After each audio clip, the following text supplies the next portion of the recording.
আল্লাহ রাব্বুল আলামিন এই সুন্দর পৃথিবীকে আসমান জমিন গাছপালা সব কিছু দিয়ে মানুষ দিয়ে সুসজ্জিত করেছেন। সুবহানাল্লাহ।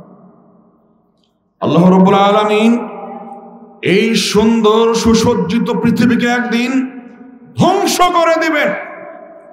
একেবারে দুই হাত দিয়ে আকাশের এইভাবে ছেড়ে আছাড় দিয়ে ফেলে দিয়ে ধ্বংস করে দিবে, টুকরো টুকরো করে ফেলবেন। আল্লাহ বলছেন ওয়াহুমিলাতিল আরযু ওয়াল জিবাল ফাদুক্কাতা দাক্কাতান ওয়াহিদা। আল্লাহ রাব্বুল আলামিন পৃথিবীকে ছেড়ে তুলে আছাড় দিয়ে একেবারে ভেঙে ফেলে দেবে।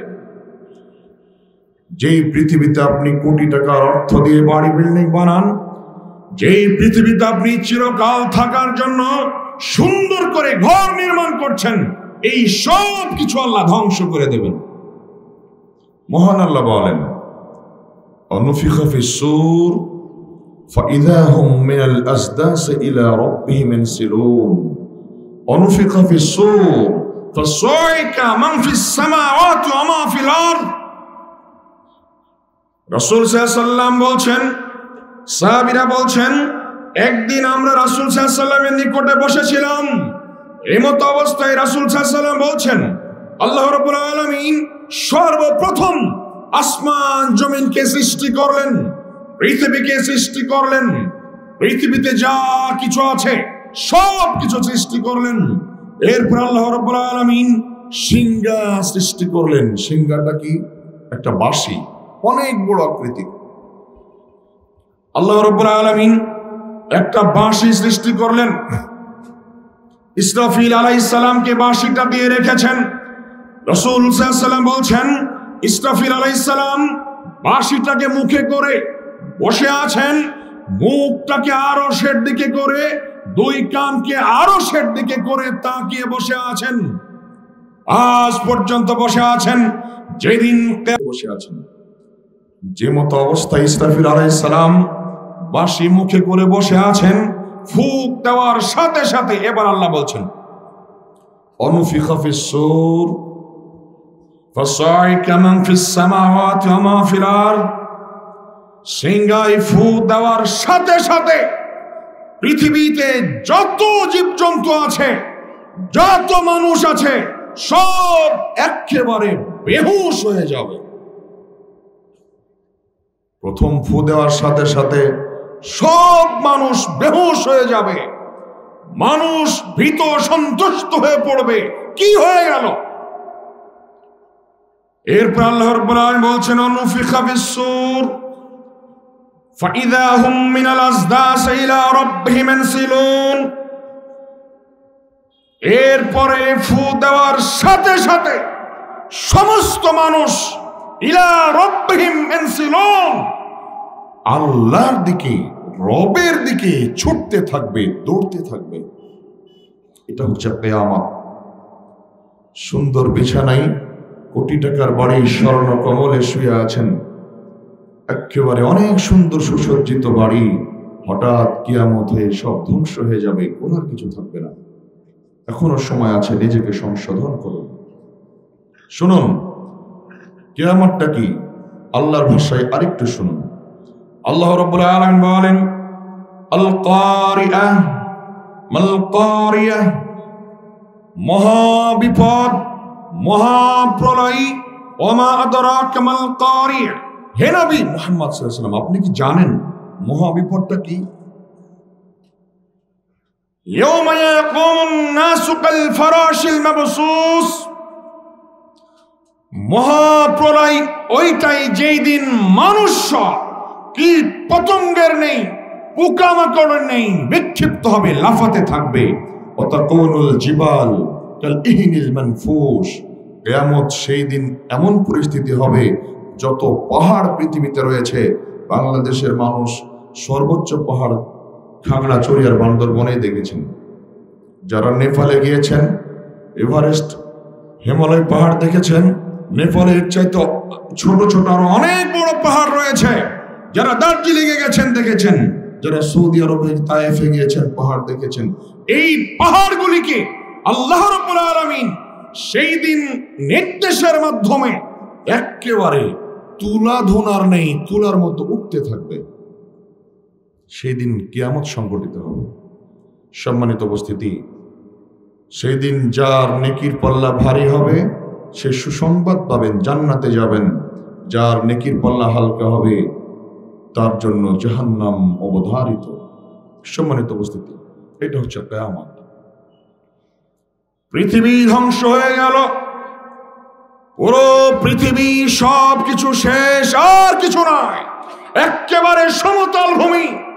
এমত অবস্থায় আল্লাহ রাব্বুল আলামিন আসমানকে ধরবেন ডান হাতে, জমিনকে ধরবেন বাম হাতে। এবার এইভাবে আল্লাহ রাব্বুল আলামিন ডান হাতে আসমান, বাম হাতে জমিন ধরে থাকবেন। এরপর আল্লাহ বলবেন, আনা মালিক, আমি হচ্ছি রাজাধিরাজ, আনা মালিক, আমি হচ্ছি পৃথিবীর রাজা, আনা মালিক, আমি হচ্ছি রাজাধিরাজ, পুরো বিশ্ব জগতের রাজা আল্লাহ রাব্বুল আলামিন। তিনি সেই দিন মানুষকে দেখাবেন। আল্লাহ বলবেন, আইনা জব্বার আইনা মুতাকাব্বির, আইনা জব্বার আইনা মুতাকাব্বির। আল্লাহ বলবেন, আনা মালিক, আমি হচ্ছি রাজাধিরাজ, আইনা জব্বার আইনা মুতাকাব্বির, পৃথিবীর অহংকারী বাদশারাজ কোথায়?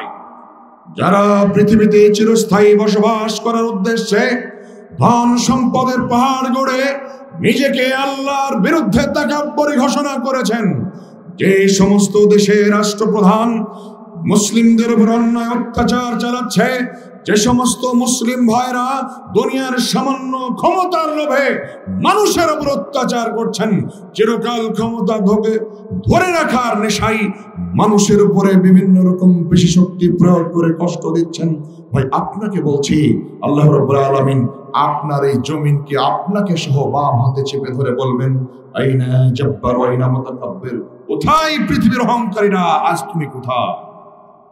আপনাকে অপমান করা হবে। সম্মানিত উপস্থিতি, এটা হচ্ছে কিয়ামতের দিনের ঘটনা। এবার আল্লাহ রাব্বুল আলামিন বিচার শুরু করবেন। সময় সংক্ষিপ্ত করে মৌলিক কিছু ঘটনা কিয়ামতের মাঠে তুলে ধরছি, যেটা আমাদের অতীব গুরুত্বপূর্ণ বলে আমি মনে করি। আল্লাহ রাব্বুল আলামিন এবার বিচারের মাঠ, বিচার শুরু করবেন। রাসূল সাল্লাল্লাহু আলাইহি ওয়াসাল্লাম বলছেন, বিচারের মাঠে আল্লাহ রাব্বুল আলামিন বিচার শুরু করতে চাইবেন না। মানুষ বিচার শুরু করার জন্য বিভিন্ন নবী রাসূলদের নিকটে ছুটে যাবে। কেউ কোথায় কোন নবী রাসূল মানুষের এই কথা শুনবে না, সবাই বলবেন আমার কিছু করার নাই, তোমরা পরবর্তী নবীদের নিকটে যাও। সর্বশেষ মানুষ চলে আসবে মুহাম্মদ সাল্লাল্লাহু আলাইহি ওয়াসাল্লামের নিকটে। মুহাম্মদ সাল্লাল্লাহু আলাইহি ওয়াসাল্লামকে মানুষ বলবে, রাসূল সাল্লাল্লাহু আলাইহি ওয়াসাল্লাম আল্লাহর নিকটে সুপারিশ করবেন বিচার শুরু করার জন্য। এবার রাসূল সাল্লাল্লাহু আলাইহি ওয়াসাল্লাম সিজদায় পড়ে যাবেন। আল্লাহ রাব্বুল আলামিন বলবেন, সালতু তা মাথা উঠাও, সালতু তা মাথা উঠাও। মুহাম্মদ সাল্লাল্লাহু আলাইহি ওয়াসাল্লামের পর আল্লাহর নিকটে সুপারিশ করবেন বিচার শুরু করার জন্য। এবার আল্লাহ রাব্বুল আলামিন বিচার শুরু করবেন। রাসূল সাল্লাল্লাহু আলাইহি ওয়াসাল্লামের নিকটে একদিন সাহাবীরা বসেছিলেন। আনাস রাদিয়াল্লাহু তাআলা আনহু বলেন, একদিন আমরা রাসূল সাল্লাল্লাহু আলাইহি ওয়াসাল্লামের নিকটে বসেছিলাম। ঠিক এমত অবস্থায় রাসূল সাল্লাল্লাহু আলাইহি ওয়াসাল্লাম হেসে উঠলেন। রাসূল সাল্লাল্লাহু আলাইহি ওয়াসাল্লাম বলছেন, সাহাবীদেরকে তোমরা জানো আমি কেন হাসলাম? এবার রাসূল সাল্লাল্লাহু আলাইহি ওয়াসাল্লাম যে সাহাবীরা বলছেন, আপনি হাসলেন কেন এটা আল্লাহ এবং তার রাসূল ভালো জানেন। এমত অবস্থায় রাসূল সাল্লাল্লাহু আলাইহি ওয়াসাল্লাম বলছেন, আমি হাসলাম এই জন্য যে কিয়ামতের মাঠে মানুষ আল্লাহর সঙ্গে কথাবার্তায় লিপ্ত হবে, বাক বিতণ্ডতা করবে, তর্ক করবে। এটা হচ্ছে মানুষ। এই জন্য রাসূল সাল্লাল্লাহু আলাইহি ওয়াসাল্লাম হেসে উঠলেন। কথাটা মনে পড়ে, মানুষ এইরকম আল্লাহকেও মানুষ তর্ক করতে ছাড় দেবেন কেমন? আল্লাহ রাব্বুল আলামিন মানুষের পাপের খাতাগুলিকে যখন সামনে এইভাবে দেখাবেন, তখন মানুষ বলবে এটা আমি করিনি, এটা আমার নয়। তখন মানুষ বলবে, আল্লাহ আপনি বলেছেন আমাদের উপরে জুলুম করবেন না। হ্যাঁ বলেছি, তাহলে আমি আমার সাক্ষীর জন্য আমি নিজেই যথেষ্ট। ঠিক এমত অবস্থা আল্লাহ রাব্বুল আলামিন আপনার সাক্ষীর জন্য আপনাকে নিজেই যথেষ্ট করে দেবেন। এরপর আল্লাহ রাব্বুল আলামিন বলছেন, আল-ইয়াওমা নাখতিমু আলা আফওয়াহিহিম ওয়া তুকাল্লিমুনা আইদিহিম ওয়া তাশহাদু আরজুলুহুম বিমা কানু ইয়াকসিবুন।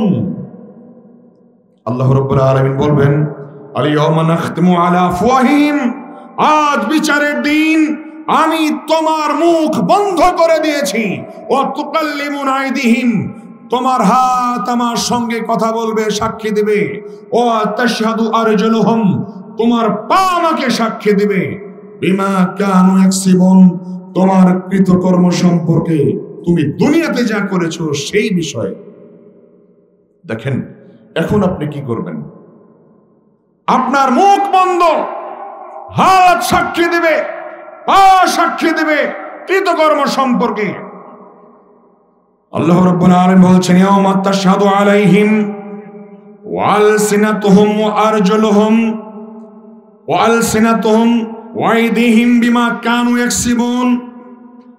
কিয়ামতের মাঠে আল্লাহ রাব্বুল আলামিন এর সামনে ওয়া আলসিনাতুহুম, আপনার জিহ্বা সরাসরি কথা বলবে, আপনার মুখমণ্ডল কথা বলছে। সেই দিন জিহ্বা আল্লাহর সঙ্গে কথা বলবে, হাত কথা বলবে, পা কথা বলবে আল্লাহর সামনে। আপনার যাবতীয় গোপনীয় যত সমস্যা, যত পাপ, সব আল্লাহকে বলে দেবে আপনার অঙ্গভুক্তি। এখন আপনি কি করবেন? এটা হচ্ছে কিয়ামতের মাঠে মানুষের জন্য সবচেয়ে বেশি বিপজ্জনক। পৃথিবীর ইতিহাসে কিয়ামতের মাঠে যত বিপদ রয়েছে, পৃথিবী থেকে শুরু করে নিয়ে কিয়ামত পর্যন্ত মানুষের জন্য যত বিপদ রয়েছে, সবচেয়ে বড় বিপদ হলো এই হাত পায়ের সাক্ষী, এক কথা অবিচ্ছেদ্য সাক্ষী যখন আপনার বিপক্ষে চলে যাবে, তখন আপনার যেমন করার কিছু থাকবে না। তাকিয়ে দেখবেন এটা আপনার জন্য সবচেয়ে বড় বিপদ। তাই আমি একটা কথা বলি, অন্যায় করেন, চুরি করেন, দুর্নীতি করেন, যাই করেন না কেন, একটু হাতকে জানাবেন না, পারা যাবে না। বেড়িটা খান, নেশা খান, মদ খান, গ্লাসটা হাত দিয়ে ধরবেন না, পারা যাবে? চোখ যেন না দেখে, চামড়া যেন বুঝতে না পারে, জিহ্বা যেন দেখতে না পায়, বুঝতে না পারে, স্বাদ না পায়, মদ খান, কি পারা যাবে না? যদি পারা যায় তবে খান, কারণ আপনার জন্য এগুলো সব সাক্ষী হয়ে দাঁড়াবে। আল্লাহ রাব্বুল আলামিন বলছেন, হাত্তা ইযা মা জাআউহা, সেই দিন মানুষকে যখন জাহান্নামের নিকটে নিয়ে যাওয়া হবে, শাহিদান আলাইহিম সামউহুম ওয়া আবসারুহুম ওয়া জুলুদুহুম, সেই দিন মানুষের বিরুদ্ধে জাহান্নামের সামনে আল্লাহর সঙ্গে আল্লাহকে সাক্ষী প্রদান করবে। সামউহুম, মানুষের কান, ওয়া আবসারুহুম, মানুষের চোখ কথা বলবে, ওয়া জুলুদুহুম, মানুষের শরীরের চামড়া সেদিন আল্লাহর সামনে আপনার বিরুদ্ধে সাক্ষী প্রদান করবে। যে কাজগুলি পৃথিবীতে করেছেন এই সম্পর্কে, এমত অবস্থায় মানুষ খেপে যাবে, হাত পায়ের ওপরে, চামড়ার ওপরে খেপে যাবে। লিমা শাহিদতুম আলাইনা, তুমি আমার বিরুদ্ধে সাক্ষী দিলে কেন? তোমাকে বাঁচানোর জন্য আমি মিথ্যে কথা বলছি, কত কি করছি, তোমাকে যাতে আগুনে না পোড়াই। দেখেন মানুষ হাত পায়ের ওপরে খেপে যাবে, কোনো কাজ হবে না। লিমা শাহিদতুম আলাইনা, কেন তুমি আমার বিরুদ্ধে সাক্ষী দিলে? দূর হও এখান থেকে। সেই দিন আর করার কিছু থাকবে না। আপনাকে যেমন আল্লাহ সৃষ্টি করেছেন, আপনার হাতকেও আল্লাহ সৃষ্টি করেছেন। আপনি আল্লাহর সঙ্গে গাদ্দারি করলে হাত করতে পারেন, হাত সেদিন সাক্ষী দিয়ে দিবেন, আপনার আর বাঁচার সুযোগ নেই।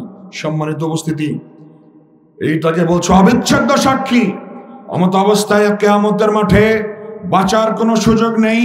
একটু খেয়াল করে দেখেন, পৃথিবীতে চলার পথে কোথায় দুর্নীতি করেছেন, কয় টাকা মেরেছেন, কোন মসজিদের টাকা আত্মসাৎ করেছেন, চেয়ারম্যান থাকা অবস্থায় কয় টাকার গম চুরি করেছেন, মন্ত্রী থাকা অবস্থায় কত কোটি টাকা চুরি করেছেন, দেশের মন্ত্রী থাকা অবস্থায়, এমপি থাকা অবস্থায় কত টাকা বিদেশে পাচার করেছেন।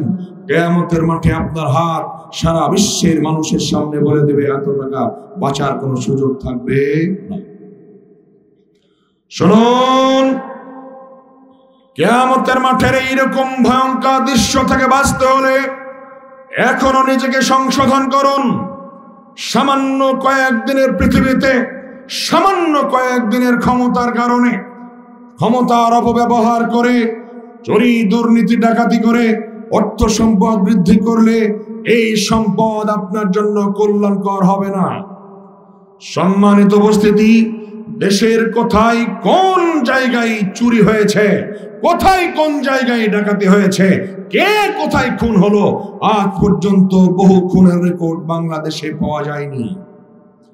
এখন পর্যন্ত দেশে বেশ কিছু খুন হয়েছে, যেই খুনগুলোর কোনো প্রমাণ পাওয়া যায়নি।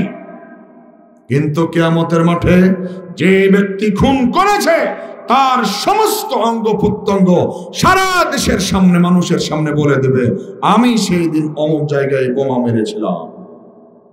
সেদিন সব মানুষ জেনে যাবে অমুক লোকটা এই কাজটা করেছিল। এটা হচ্ছে কিয়ামতের মাঠ। পৃথিবীতে বাঁচা সহজ, কিয়ামতের মাঠে বাঁচা সহজ নয়। সম্মানিত উপস্থিতি, বলছিলাম আল্লাহ রাব্বুল আলামিনের সামনে সেই দিন আপনার হাত সাক্ষী দেবে। শুধু তাই নয়, 1971 সালের পর থেকে নিয়ে আজ পর্যন্ত বাংলাদেশের মাটিতে সবচাইতে বড় হত্যাকাণ্ড হয়েছে 2009 সালের পিলখানার বিডিআর বিদ্রোহ। প্রায় 60 জনের মতো সেনা অফিসারকে হত্যা করা হয়েছে, বেশ কিছু জওয়ানকে হত্যা করা হয়েছে যারা সততার সঙ্গে দেশের সেনাবাহিনী পরিচালনা করছিলেন। বাংলাদেশের মানুষ আজও জানে না কে হত্যাকাণ্ডের সঙ্গে জড়িত। যদিও বিচার অনেকের হচ্ছে, আমি বিশ্বাস করি না এর সঙ্গে সে জড়িতই কিনা। মূল হোতাকে, কে কাজ করেছে, কার নির্দেশে সেনা অফিসারকে হত্যা করা হলো, কারা এর সঙ্গে জড়িত, বাংলাদেশের মানুষ আজ পর্যন্ত জানে না। কুয়াশার মতো অন্ধকার। কিয়ামতের মাঠে বাংলাদেশের মানুষ এই সব কিছু জানতে পারবে। এর নাম হচ্ছে কিয়ামতের মাঠ। যার নির্দেশে করা হয়েছে তার জিহ্বা সেদিন আল্লাহর সামনে বলবে। যার হাত দিয়ে করা হয়েছে সেই ব্যক্তির হাত সেদিন আল্লাহর সামনে সাক্ষী দেবে। সেই দিন বাংলাদেশের ছোট থেকে বড় কোটি কোটি জনতা জানতে পারবে 2009 সালের বিডিআর বিদ্রোহের সঙ্গে কে কে জড়িত। একটু অপেক্ষা করেন, কিয়ামত বেশি দূরে নেই। আল্লাহ রাব্বুল আলামিন আমাদেরকে সেই দিন জানিয়ে দেবেন এই হত্যাকাণ্ড কারা করেছে। আপনার এলাকার চেয়ারম্যান, আপনার এলাকার এমপি, আপনার এলাকার মন্ত্রী, দেশের প্রধানমন্ত্রী সহ সারা পৃথিবীর নেতারা দেশ থেকে কত টাকা আত্মসাৎ করেছে, চুরি করেছে, দেশের জনগণ জানে না। কিয়ামতের মাঠে সব সেদিন জানতে পারবে, বাঁচার কোনো সুযোগ নেই। আনাস রাদিয়াল্লাহু তাআলা আনহু বলেন, রাসূল সাল্লাল্লাহু আলাইহি ওয়াসাল্লাম বলেছেন, লা তাকুমুস সাআত হাত্তা তুকাল্লিমা সিবা ওয়াল ইনসা। রাসূল সাল্লাল্লাহু আলাইহি ওয়াসাল্লাম বলছেন, ততদিন পর্যন্ত কিয়ামত হবে না, হাত্তা ততদিন পর্যন্ত নয়, তুকাল্লিমা সিবা ওয়াল ইনসা, যতদিন পর্যন্ত মানুষের সাথে পশু পাখি কথা না বলে। পৃথিবীতে মানুষ যখন শুনছে কিয়ামতের মাঠে হাত কথা বলবে, পা কথা বলবে, চামড়া কথা বলবে, মানুষের চক্ষু কথা বলবে, মানুষ এইটাকে বিশ্বাস করতে চাচ্ছে না। এটা হয় নাকি? এবার দেখেন পৃথিবীর ঘটনা ঘটে যাবে। রাসূল সাল্লাল্লাহু আলাইহি ওয়াসাল্লাম বলছেন, লা তাকুমুস সাআত, ততদিন পর্যন্ত কিয়ামত হবে না যতদিন পর্যন্ত মানুষের সাথে পশু পাখি কথা না বলবে। গরু কথা বলবে, মানুষ কথা বুঝবে, বাঘ কথা বলবে, মানুষ কথা বুঝবে, পাখি কথা বলবে, মানুষ কথা বুঝবে। ততদিন পর্যন্ত কিয়ামত হবে না, এইটা না ঘটা পর্যন্ত। বলেন তো, ময়না পাখি মানুষের সাথে কথা বলে, এটা জানেন? এই যে দিনাজপুরের মানুষ শুনেছেন, ময়না পাখি মানুষের সাথে মানুষের ভাষায় কথা বলে, টিয়া পাখি মানুষের সাথে মানুষের ভাষায় কথা বলে, বিভিন্ন পশু পাখি মানুষের ভাষা বুঝে, কিন্তু তারা এখনো বলতে শুরু করেনি, অচিরেই বলবে। তার আগে কিয়ামত হবে না। তুকাল্লিমা সিবা ওয়াল ইনসা তুকাল্লিমা রাজুল উসবাতু সাউতিহি ওয়া শিরাকু নালিহি। মানুষ যে জুতা পায়ে দেয়, এই স্যান্ডেল জুতার ফিতা মানুষের সাথে কথা বলবে। জুতা সরাসরি মানুষের সাথে কথা বলবে। গরু অথবা উট, ঘোড়াকে তাড়ানোর জন্য যে চাবুক ব্যবহার করা হয়, এই চাবুক সরাসরি তার মালিকের সাথে কথা বলবে। তার আগে কিয়ামত হবে না। এরপর রাসূল সাল্লাল্লাহু আলাইহি ওয়াসাল্লাম বলছেন, ওয়ায়াখবিরুহু ফাকিদুহু বিমা আহদাসা মিন আহলি মিন বাদি, ততদিন পর্যন্ত কিয়ামত হবে না যতদিন পর্যন্ত স্ত্রী বাড়িতে থাকা অবস্থায় যত মানুষের সাথে পরকিয়া করেছে, মানুষ বাড়িতে ঢোকার সাথে সাথে স্ত্রীর উরু সেদিন তার স্বামীকে বলবে, এই দেখেন একটু আগে একজনের সঙ্গে পরকিয়া করলো, আপনার স্ত্রী কালকে জেনায় লিপ্ত ছিল। স্ত্রীর উরু সেদিন বলে দেবে, ওই স্বামীর উরু সেদিন কথা বলবে। বিবাহ করে স্ত্রীকে রেখে প্রবাসে গিয়েছেন, দেশে আসার পরে শুনছেন আপনার স্ত্রী কোথায় কি করেছে জানেন না, কিয়ামতের আগে এইরকম হবে, আপনার উরু বাড়িতে প্রবেশের সাথে সাথে বলে দিবে আপনার স্ত্রী অমুক জায়গায় এইটা করেছে। সকালবেলা স্ত্রীকে বাড়িতে রেখে দোকানে গিয়েছেন, চাকরি করতে গিয়েছেন, সারাদিন স্ত্রী কোথায় কি করেছে, মা বোন আপনাকে বলছি, সারাদিন কোথায় কি করেছেন, এইটা কিয়ামতের আগে আপনার স্বামীর উরু, আপনার উরু সরাসরি আপনার স্বামীর সঙ্গে কথা বলবে দুনিয়াতে। হাদিস সহিহ। সম্মানিত উপস্থিতি, অতএব সাবধান, কিয়ামতের মাঠে বাঁচার সুযোগ নেই। অবিচ্ছেদ্য সাক্ষী, এই সাক্ষী থেকে বাঁচুন। আল্লাহ রাব্বুল আলামিন আমাদেরকে বাঁচার তৌফিক দান করেন, আমিন। এরপর আল্লাহ রাব্বুল আলামিন বিচারের এক পর্যায়ে কিয়ামতের মাঠে আমাদের সামনে আরে একরকম বিচার চলে আসবে। রাসূল সাল্লাল্লাহু আলাইহি ওয়াসাল্লাম বলছেন, লাইসা বাইনাহু ওয়া বাইনা তারজুমান, সেই দিন মানুষ সরাসরি, আল্লাহ মানুষের সাথে সরাসরি কথা বলবে। লাইসা বাইনাহু ওয়া বাইনা তারজুমান, সেই দিন মানুষের মাঝে আল্লাহর মাঝে কোনো দোভাষী থাকবে না, সরাসরি কথা বলবে, সরাসরি কথা বলবে, কোনো দোভাষী থাকবে না। ঠিক এমত অবস্থায় রাসূল সাল্লাল্লাহু আলাইহি ওয়াসাল্লাম বলছেন সাহাবীদেরকে ডেকে, আবু হুরায়রা রাদিয়াল্লাহু তাআলা হাদিসটি বর্ণনা করছেন, হাদিস সহিহ মুসলিম। রাসূল সাল্লাল্লাহু আলাইহি ওয়াসাল্লাম বলছেন, আতাদরুনা আল মুফলিস, সাহাবীরা তোমরা কি জানো তোমাদের মধ্যে সবচাইতে নিঃস্ব দরিদ্র কে? বলেন তো এবার আপনাকে আমি প্রশ্ন করি রাসূলের পক্ষ থেকে, আপনাদের মধ্যে সবচাইতে নিঃস্ব দরিদ্র কে বলেন তো? সাহাবীরা বলছেন, আল মুফলিসু ফিনা মান লা দিরহাম লাহু ওয়ালা মাতা, আমাদের মধ্যে সবচেয়ে দরিদ্র নিঃস্ব ওই ব্যক্তি যার টাকা পয়সা নেই, জমি জাতি নেই, এ হচ্ছে সবচেয়ে নিঃস্ব, তাই না ভাই? স্বাভাবিক অর্থে এটা বুঝবো না। এবার রাসূল সাল্লাল্লাহু আলাইহি ওয়াসাল্লাম বলছেন, আল মুফলিসু মিন উম্মতি ইয়াতি ইয়াউমাল কিয়ামা বিসসালাতি ওয়াস সিয়ামি ওয়াজ যাকাত, আমার উম্মতের মধ্যে নিঃস্ব ওই ব্যক্তি যেই ব্যক্তি কিয়ামতের মাঠে সালাতের মতো, সিয়ামের মতো নেকি নিয়ে কিয়ামতের মাঠে উঠবে, এই ব্যক্তি সবচেয়ে বড় দরিদ্র নিঃস্ব। এরপর রাসূল সাল্লাল্লাহু আলাইহি ওয়াসাল্লাম বলছেন, ওয়াদশাতামা হাদা ওয়া কাযাফা হাদা ওয়া আকালা মাল হাদা ওয়া শাফাকা দাম হাদা ওয়া যারাবা হাদা ফায়ুতা হাদা মিন হাসানাতিহি।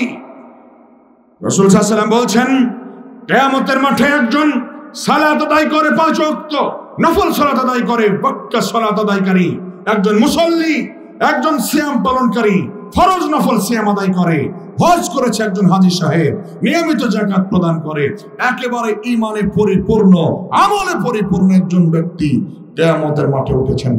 ঠিক এমত অবস্থায় রাসূল সাল্লাল্লাহু আলাইহি ওয়াসাল্লাম বলছেন, কদ শাতাম হাদা, এমত অবস্থায় আপনার সামনে একজন ব্যক্তি চলে আসবে আল্লাহর সামনে বিচার নিয়ে, আল্লাহ এই ব্যক্তি পৃথিবীতে আমাকে গালি দিয়েছিল। কত মানুষকে গালি দিয়েছেন? 50 বছর 60 বছর পর্যন্ত এই বয়সে যুবক, 25-30 বছর বয়স, বলেন তো আপনি কয়জনকে গালি দিয়েছেন এ পর্যন্ত? সামান্য বিষয়ে ক্ষমতা আছে গালি দিয়ে দেন, কি দেন না? কোথায় কোথায় গালি দেন? যাকে যাকে গালি দিয়েছেন মনে যদি থাকে, রাতের অন্ধকারে হোক, প্রকাশ্যে হোক, গোপনে হোক, তার হাত ধরে হোক, বলে হোক, যে কোনো উপায়ে ক্ষমা করিয়ে নিন, বেঁচে থাকা অবস্থায় বাঁচার সুযোগ নেই। আজ হয়তো আপনি কাউকে গালি দিয়েছেন আপনার মনে নয়, অথবা আপনাকে কেউ গালি দিয়েছে বা আপনি যাকে দিলেন তার হয়তো মনে একদিন থাকবে না। কিয়ামতের মাঠ এমন একটা জায়গা, সব মনে হয়ে যাবে সব। সেই দিন আল্লাহর সামনে এসে ওই ব্যক্তি বলবে, এই লোক আমাকে গালি দিয়েছিল, আল্লাহ আমার করার কিছু ছিল না, আল্লাহ তুমি বিচার করো। আপনার সলাতের নেকি যেটা আছে, ফরজ সলাত ধরে নেন উদাহরণ, ফরজ সলাতের নেকিটা কেটে আল্লাহ ওই লোকটাকে দিয়ে দেবে, যাও ফরজ সলাতের নেকি নিয়ে নাও। তোরে ফরজ সালাত চলে গেল। অকযাফা হাযা, আরেকটা ব্যক্তি চলে আসবে আপনার সামনে, আল্লাহকে বলবে অকযাফা হাযা, আল্লাহ এই ব্যক্তি পৃথিবীতে বেঁচে থাকা অবস্থায় আমাকে অপবাদ দিয়েছিল। দেখেন অপবাদ দিয়েছেন কাকে মনে করেন তো?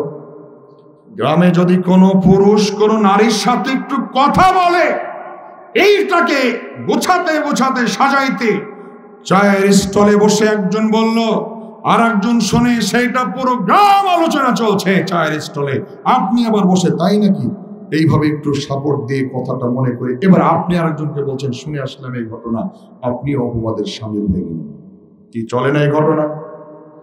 শুনুন, পৃথিবীতে বেঁচে থাকা অবস্থায় যাকে অপবাদ দিয়েছেন, যেভাবে দিয়েছেন, মনে যদি থাকে এখনো সময় আছে, তার কাছ থেকে ক্ষমা চেয়ে নেন। সেই দিন আর বাঁচার সুযোগ থাকবে না। ফেসবুকের মাধ্যমে জানেন না একটা কমেন্ট করে ফেললেন, এখন পাপ একদম হাতের মুঠোয়। পৃথিবী যেমন হাতের মুঠোয়, নেকি যেমন হাতের মুঠোয়, পাপ একেবারে হাতের মুঠোয়। ফেসবুক চালাতে চালাতে অযথা একটা কমেন্ট করে দিলেন। এক শ্রেণীর ভাই আছেন যারা আমাদের আহলে হাদিস শায়েখদের বক্তব্যের কমেন্টে লিখেন, শায়েখে তেল আবিব, শায়েখে ইসরাইল, ইহুদিদের দালাল। একটু পরে বক্তব্য দেবেন আমাদের শ্রদ্ধেয় স্যার ডক্টর আবু বকর মোহাম্মদ জাকারিয়া। এরপরে বক্তব্য দেবেন আমাদের রাহুল ভাই, ইন্ডিয়া থেকে এসেছেন। তাদের বক্তব্যগুলোর নিচে সবাই লিখে শায়েখে তেল আবিব, সবাই নয় এক শ্রেণীর ব্যক্তি, শায়েখে ইসরাইল, বিভিন্ন ভাষায় অকথ্য ভাষায় লিখে, ভাই আমি তোমাকে বলি, তুমি যেই আদর্শের হও না কেন, যেই মাযহাবের অনুসরণই করো না কেন, কিয়ামতের মাঠ সবার জন্য সমান। ইনারা কি ইসরায়েলের দালাল? ইসরায়েলের সঙ্গে এনাদের কোনো সম্পর্ক আছে?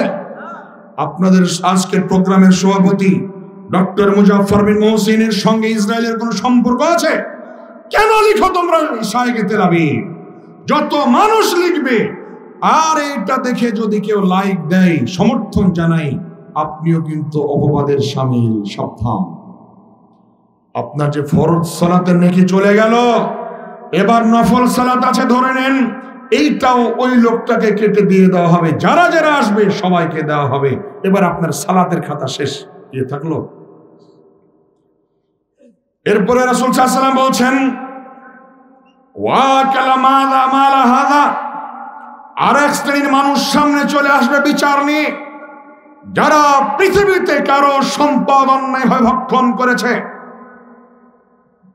মানুষের কাছ থেকে টাকা হাওলাত নিয়েছেন 20 বছর আগে, এখনো টাকা দেন না, এমনই ছেঁচড়া ছেঁচড়া আপনি, সিটারের মতো আচরণ। টাকা আছে আপনার, দেন না, দিতেই চান না। ওই মানুষ আর চাই না, চাওয়ার মতো রুচিও নাই, অথবা কারো সাহসও নাই। কি আছেন এইরকম? এখানে অনেক মানুষ আছেন যাদের নিকটে মানুষ টাকা পায়, যারা মানুষের কাছে টাকা পান, কিন্তু মানুষ দেয় না, আপনারাও পান না, কি তাই না? কিয়ামতের মাঠে এই মানুষগুলো আল্লাহর সামনে এসে বলবে, আল্লাহ এই ব্যক্তি আমার নিকটে টাকা নিয়ে আমাকে টাকা দেয়নি, বিচার করো, সিয়ামের নেকি নিয়ে যাও। এখন আপনি কি করবেন? ফরজ সিয়াম চলে গেল। দিনাজপুর শহর এইটা, গ্রামে গঞ্জে বেশি, শহরে বাকি চলে কম। যাদের গ্রামে বাড়ি তারা বুঝতে পারবেন। দোকান করেছেন 20 বছর আগে থেকে, আজ পর্যন্ত একটা মানুষের 5 লক্ষ টাকা বাকি, ওই খাতা একেবারেই বন্ধ, ওইটা আর কোনোদিন খুলে কাজ হবে না, মানুষ টাকাই দেবে না। কি আছে না এরকম? ওই দোকানদারের লাভ, কিয়ামতের মাঠে এই ব্যক্তি সব টাকা না, টাকার বদলে সব নেকি পেয়ে যাবে। সম্মানিত ভাইরা আমার, দোকান থেকে বাকি খেয়েছেন, টাকা দেন না, দোকানদারও আর চাই না, হালখাতা করে বছরে বছরে কার্ড দেয়, 5-6 বছর দেওয়ার পরে ওই কার্ড আবার বন্ধ করে দেয় না, আর দিয়ে কাজ নাই, সেও কাজ হয় না। আপনি এমনই ছাড়া কিয়ামতের মাঠে আপনি এটা দিতে বাধ্য। টাকা নাই, কি করবেন? নেকি দিয়ে দেবেন। সিয়ামের নেকি চলে গেল।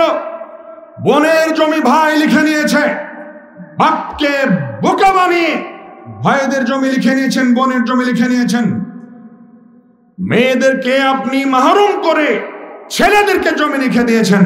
মেয়েরা ছাড় দিবে না, কিয়ামতের মাঠে বাপকে চিনবে না। না, তুমি কে বাপ? আগে দাও আমার জমি, আমি তোমার কাছে ন্যায্য অধিকার পেতাম, ওয়ারিশ হিসেবে তুমি আমাকে বঞ্চিত করেছো, আজকে সেটা পূরণ করে দাও। আপনি যত বড়ই পরেজগার হাজী সাহেব বাপ হন না কেন, কিয়ামতের মাঠে আপনার মেয়ে, আপনার ছেলে আপনাকে ছাড় দেবে না। কি আপনি ছাড়বেন নাকি? আজকে যদিও বলেন বাপ যাও ছেড়ে দিলাম, কিয়ামতের মাঠে এটা হয় না। যেমনই আজ পর্যন্ত বিয়ে করেছেন 50 বছর হয়ে গেল মুরব্বী, এখানে 99 জন মুরব্বী, খোঁজ নিলে দেখা যাবে যারা স্ত্রীর মোহরনা আজ পর্যন্ত দেননি, আছে না? কি কথাটাকে বিশ্বাস হয় না? জিজ্ঞেস করেন আপনার পাশে মুরব্বী মোহরনা দিয়েছেন? এখন পর্যন্ত দেয়নি। বহু মানুষ মোহরনা দেয়নি, 5টা ছেলে হয়ে গেছে, 10টা ছেলে হয়ে গেছে, অনেক মুরব্বীর স্ত্রী মারা গেছে, মোহরনা এখনো দেয়নি। আপনার বিয়ে করে 10 বছর হলো, মোহরনা এখনো দেননি। সম্মানিত উপস্থিতি, মোহরনা দিয়ে না দিয়ে মারা গেলে আপনার স্ত্রী সেদিন ছাড় দিবে? দেবে না। ওয়াকালা মাল হাদা, আপনি সেই দিন আপনার এই সম্পদ আত্মসাতের কারণে, স্ত্রীর মোহরনা না দেওয়ার কারণে কিয়ামতের মাঠে আপনার নেকি থেকে তাদেরকে পূরণ করে দিতে হবে। অতএব সাবধান। মসজিদের দায়িত্বশীল থাকা অবস্থায় 1 টাকাও এদিক ওদিক করবেন না। মাদ্রাসার দায়িত্বশীল থাকা অবস্থায় 1 টাকাও খাবেন না। পারলে হিসাব করতে পারলে দায়িত্বে থাকবেন, নইলে দায়িত্ব ছেড়ে দেবেন, নইলে কিয়ামতের মাঠে আপনাকে ধরা খেতে হবে।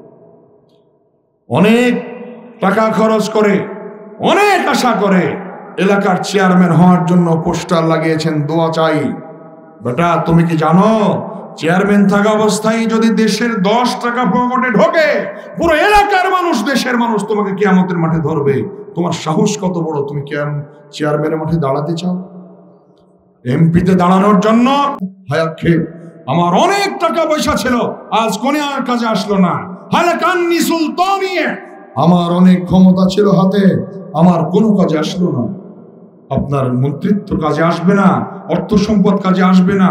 আল্লাহ বলবেন খুযুহু ফাগুল্লু সুম্মাল জাহিমা সাল্লু সুম্মা ফি সিলসিলাতিন দারউহা 70 যিরান ফাসলুকুহু, একে ধরো, বেড়িবদ্ধ করো, গলায় বেড়ি পরাও, 70 গজ শিকল দিয়ে আপনাকে বেঁধে ফেলা হবে এবং জাহান্নামের মধ্যে নিক্ষেপ করা হবে। সেই দিন করার কিছু থাকবে না, জাহান্নাম অবধারিত।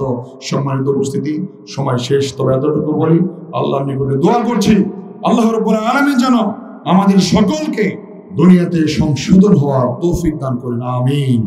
আমরা যারা মানুষের নিকটে ভুল করি, মানুষের সঙ্গে অন্যায় করি, অন্যায় আচরণ করি, মানুষের অর্থ আত্মসাৎ করেছি, বেঁচে থাকা অবস্থায় আল্লাহ রাব্বুল আলামিন যেন আমাদেরকে ক্ষমা চেয়ে নেওয়ার তৌফিক দান করেন, আমিন। আল্লাহ রাব্বুল আলামিন যেন আমাদেরকে বাকি জিন্দেগি সংশোধন হয়ে চলার তৌফিক দান করেন। কিয়ামতের মাঠে আল্লাহ রাব্বুল আলামিন যেন আমাদের সহজ করে দেন, আমিন। আসসালামু আলাইকুম ওয়া রাহমাতুল্লাহি ওয়া বারাকাতুহু।